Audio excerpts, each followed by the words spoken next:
সম্মানিত শিক্ষার্থীবৃন্দ, সকলকে আন্তরিক শুভেচ্ছা জানিয়ে শুরু করছি।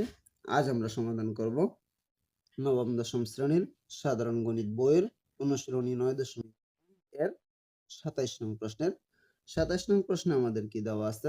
আমাদের দেওয়া আছে ABC সমকোণী ত্রিভুজের কোণ B সমান এক সমকোণ এবং cot A plus cot B সমান 2 cot C হলে প্রমাণ করো যে A C square plus B C square equal two AB square. আমাদের এই দুইটাকে এটা সমান বানাইতে বলা হয়েছে।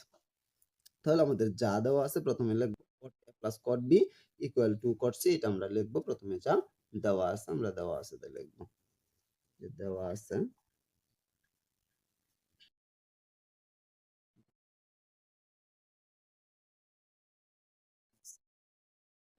আমাদের cot A plus cot B equal to cot C আমরা লিখলাম, আমাদের দেওয়া আছে। এখন আমাদের এখানে যে বিবরণটা দেওয়া আছে এটা অনুযায়ী আমরা একটা চিত্র অঙ্কন করব। আমরা যদি এখানে একটা চিত্র অঙ্কন করি, ছোট করে আমরা একটা সমকোণী ত্রিভুজ অঙ্কন করব। এটা এ, এইটা আমরা অনুমানে চিত্র অঙ্কন করছি। তোমরা যখন অঙ্কন করবা তখন অনুমানে অঙ্কন করলেও হবে, তবে একটু সোজা রাখার চেষ্টা করব। এখন আমরা কি করছি, এ বি সি আমরা একটা সমকোণী ত্রিভুজ অঙ্কন করলাম এবং আমাদের কি দেওয়া ছিল, এ বি সি একটা সমকোণী ত্রিভুজ। কোণ বিটা কি আছে আমাদের সমকোণ, এই যে আমরা সমকোণ চিহ্ন দিলাম কোণ বি। আচ্ছা, এখন আমাদের কি বলছে, cot A plus cot B equal to cot C। আমরা কি জানি সমকোণের বিপরীতে যে বাহু আছে এটা কি আমাদের অতিভুজ। আচ্ছা, তাহলে আমরা এখন কি করব, দড়ি বা চিত্র অনুসারে আমরা একটা দিলেই হইল, দড়ি ত্রিভুজ ABC এর কোণ B সমান কত সমকোণ, এক সমকোণ, অথবা আমরা এটাকে কত ডিগ্রি ধরতে পারি, 90 ডিগ্রি, কারণ আমরা জানি এক সমকোণ সমান কত ডিগ্রি, 90 ডিগ্রি। তাহলে আমরা এটাকে কত কত ডিগ্রি দিলাম, 90 ডিগ্রি। তাহলে আমাদের অতিভুজ কি, এ সি, কারণ সমকোণের বিপরীতে যেটা থাকে এটাই কি আমাদের অতিভুজ। তাহলে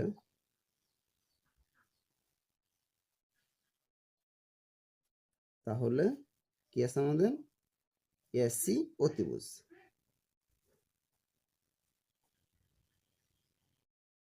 এটা আমাদের অতিভুজ, এসির আমরা অতিভুজ দিলাম। এসি যদি অতিভুজ দেই তাহলে আমাদের প্রথমে কি দেওয়া আছে, আমাদের দেওয়া আছে cot A। তাহলে cot A এর মান বের করব আমরা। আমাদের এ হবে এই কোণ।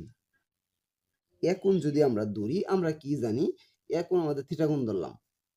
আমরা কি জানি, এ কোণ আমরা যেটাকে থিটা কোণ ধরি এটার সাথে যেটা থাকে এটা হয় ভূমি এবং এটার বিপরীতে যেটা থাকে এটা হয় আমাদের কি লম্ব। আর অতিভুজ তো অতিভুজই আছে।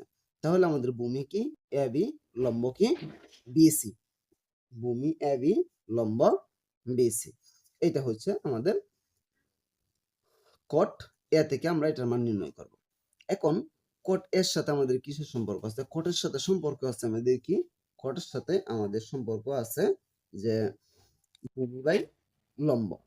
ভূমি বাই লম্ব, এটা হচ্ছে আমাদের cot এর সম্পর্ক। সুতরাং cot A সমান আমাদের ভূমি বাই লম্ব। ভূমি কি আছে আমাদের এ বি, আমাদের ভূমি, লম্ব হইতেছে বিসি এই কোণ অনুসারে, এ বি বাই বিসি। তারপর আমরা cot বি আছে আমাদের, cot সি আছে আমাদের, cot বির মান বের করব, cot সির মান বের করব। তাহলে সুতরাং cot বি সমান, cot বির মান কত আছে আমাদের, cot বি যদি আমরা ধরি এই কোণ, এটা কত ডিগ্রি, 90 ডিগ্রি। তাহলে আমরা লিখতে পারি cot বি সমান কত degree, cot 90 degree, cot 90 degree. আর cot 90 ডিগ্রির মান আমাদের জানতে হবে, cot 90 ডিগ্রির মান হচ্ছে 0। cot 90 ডিগ্রির মান 0। এখন আমরা কি করব, cot সির মানটা বের করব। cot সি ইকুয়াল, আমরা cot সি যদি ধরি তাহলে আমাদের এই কোণ ধরতে হবে। এই কোণ যদি আমরা ধরি তাহলে এই কোণের সাথে যেটা আছে এটা হইতেছে ভূমি এবং এই কোণের বিপরীতে যেটা আছে এটা হইতেছে লম্ব। ভূমি কি আমাদের এখন সি কোণ অনুসারে, বি সি ভূমি আর এ বি লম্ব। তাহলে আমাদের কটের সাথে সম্পর্ক কি? ভূমি বাই লম্ব। ভূমি এখন আমাদের কি? বিসি ভূমি, এবি কি? লম্ব। বিসি আমরা ভূমি দিলাম, এবি কি দিলাম? আমরা লম্ব। এখন আমরা আমাদের যে দেওয়া ছিল এখান থেকে আমরা মান বের করব। দেওয়া ছিল কি? Cot A plus cot B equal to cot C. সুতরাং cot A plus cot B equal to cot C. আচ্ছা, এখন আমরা কট এ এটার মানটা আমরা বসাই দিব। কটের মান কত? A B by BC. Cot B এটার মান বসাবো কত? 0। কট সি এটার মান কত? BC by A B. আমরা এই মানগুলা বসাই দিব। মান যদি বসাই তাহলে এটার পরিবর্তে আমরা কি দিতে পারি? বা কটের পরিবর্তে A B by BC plus এটার পরিবর্তে 0 ইকুয়াল টু যা আছে তাই কট সির পরিবর্তে বিসি বাই এবি এটা আমরা দিলাম। এরপরে আমরা এটার সাথে যদি 0 যোগ করি তাহলে আমরা জানি কি যে কোনো সংখ্যার সাথে 0 যোগ করলে এটা যা আছে তাই থাকবে। বা এবি বিসি ইকুয়াল আমরা এই 2 যদি গুণ করি তাহলে 2 শুধু উপরের সাথে যাবে, 2 বিসির সাথে হবে। তাহলে হবে আমাদের 2 বিসি, নিচে কি আছে আমাদের? এবি। এইটা হইলো আমাদের AB by BC equal by AB. এখন আমরা এখানে আড়াআড়ি গুণ করতে পারি, মানে কোনাকুনি গুণ, বা এটাকে আমরা কার্তেশীয় গুণজ বলতে পারি। এখন আমরা যদি গুণ করি তাহলে কার সাথে কার গুণ করতে হবে? এবির সাথে এবির গুণ, আর বিসির সাথে 2 বিসির গুণ করব। এখন আমরা যদি এখানে গুণ করি তাহলে আমরা এবির সাথে এবির গুণ করব, বা এবির সাথে এবির গুণ কি হবে আমাদের? এবি স্কয়ার ইকুয়াল 2 2 আছে, বিসির সাথে বিসি গুণ দিব, কত হবে আমাদের? BC square. তার মানে আমরা এবি স্কয়ার এটা মান বের করলাম কত? 2 বি সি স্কয়ার। এটা হচ্ছে আমাদের এবি স্কয়ারের মান। এখন আমরা পিথাগোরাসের উপপাদ্য অনুসারে আমরা এসি স্কয়ার যেটা ছিল আমাদের অতিভুজ এসি, এসির মানটা আমরা নির্ণয় করব। সুতরাং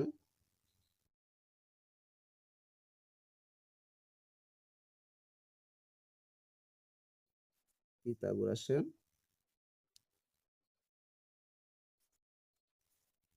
উপপাদ্য অনুসারে, এখন পিথাগোরাসের উপপাদ্য অনুসারে আমরা যদি এসি এর মান বের করি, এসি আমাদের কি ছিল? আমরা কি জানি? এসি ছিল আমাদের কি? চিত্র অনুসারে এসি ছিল আমাদের অতিভুজ। এসি আমাদের অতিভুজ। আমরা কি জানি? অতিভুজ স্কয়ার সমান ভূমি স্কয়ার প্লাস লম্ব স্কয়ার, অথবা লম্ব স্কয়ার প্লাস ভূমি স্কয়ার। এটা দিলেই হলো। আমরা এটাকে ভূমি ধরলে এটাকে লম্ব ধরবো, এটাকে ভূমি ধরলে এটাকে লম্ব ধরবো। তাহলে এসি স্কয়ার সমান কি হবে? AB square plus BC square. তাহলে সুতরাং আমরা কি লিখতে পারি? আমরা লিখতে পারি A C square equal A B square plus B C square. এটা আমরা লিখতে পারি। এটা আমরা এস স্কয়ারের একটা মান বের করলাম। এখন আমাদের যে ডাকটা ছিল লেফট হ্যান্ড সাইড, মানে সমানের বাম পক্ষ, যেটাকে আমাদের ডান পক্ষের সমান বানাইতে বলছে, আমাদের ডাকটা কি ছিল? আমাদের ডাকটা ছিল যে আমাদের প্রমাণ করতে বলছে A C square plus B C square equal to A B square. তার মানে আমরা এইটাকে এটার সমান বানাবো। তার মানে আমরা এখন এই যে সমানের বাম পাশেরটার অঙ্ক করব, লেফট হ্যান্ড সাইডের অঙ্ক করব। তাহলে সুতরাং আমরা দিব কি?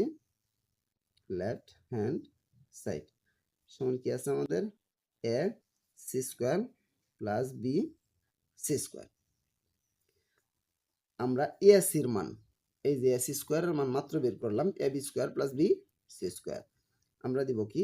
এ সি স্কয়ারের পরিবর্তে A B square plus B C square, আর এই প্লাসের বি সি স্কয়ার এটা যা আছে আমাদের তাই থাকলো, বি সি স্কয়ার আমাদের যা আছে তাই রেখে দিলাম ইকুয়াল। এখন যদি আমরা খেয়াল করি এ বি স্কয়ার যা আছে তাই, এখানে একটা বিসি স্কয়ার, এখানে একটা বিসি স্কয়ার, তাহলে কয়টা হইলো? দুইটা to BC square. A B square আমাদের যা আছে প্লাস কয়টা হইলো? দুইটা, টু বিসি স্কয়ার। আচ্ছা, একটু আগে এর আগে আমরা টু বিসি স্কয়ার একটা মান পাইছি, টু বিসি স্কয়ার এর মান কি?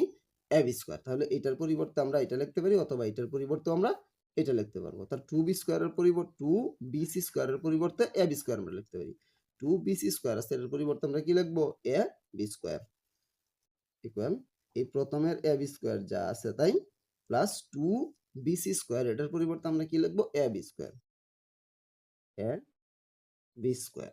এখন একটা এ বি স্কোয়ার আর একটা এ বি স্কোয়ার কয়টা হলো আমাদের দুইটা A B square two A B square.